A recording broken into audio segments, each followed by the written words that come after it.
c'est que chaque fois que j'écris quelque chose qui, dont j'ai le sentiment que ça fraye un nouvel espace, que j'avance là où je ne m'étais pas avancé. Et ce qui très souvent implique des gestes qui peuvent sembler agressifs à l'égard d'autres penseurs ou de collègues ou de bon, ça m'est arrivé. Je ne suis pas polémiqueur, mais il est vrai que les gestes de type déconstructif ont souvent l'apparence de gestes qui vont déstabiliser ou inquiéter ou angoisser les autres ou blesser même quelquefois. Alors, chaque fois que j'ai fait ce geste-là, il y a eu des moments de peur, en effet.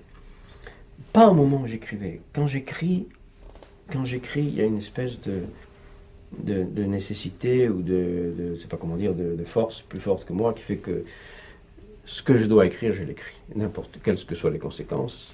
J'ai jamais renoncé à écrire quoi que ce soit parce que quelques conséquences me faisaient peur.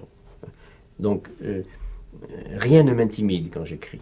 Rien. Je dis ce que je pense qu'il doit être dit. Bon.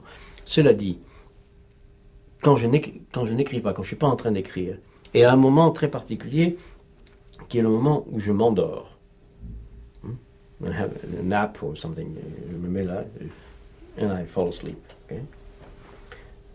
À ce moment-là, dans un demi-sommeil, tout d'un coup, je suis effrayé par ce que je suis en train de faire. Et je me dis, mais tu es fou.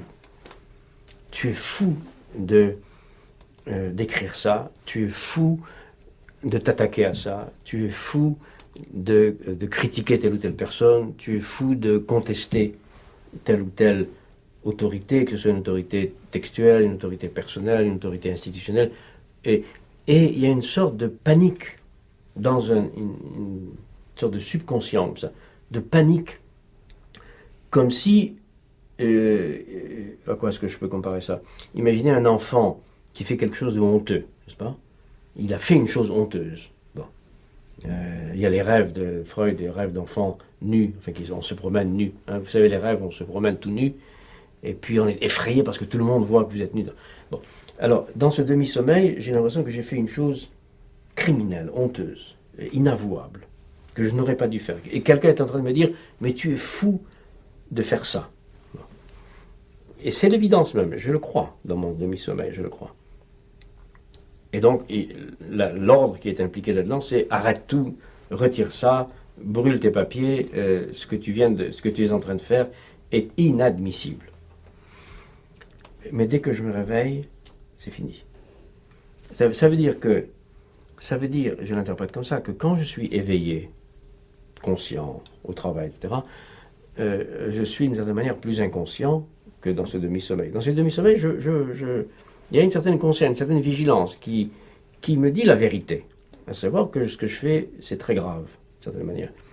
Mais quand je suis éveillé au travail, cette vigilance-là est en sommeil. Elle n'est pas la plus forte.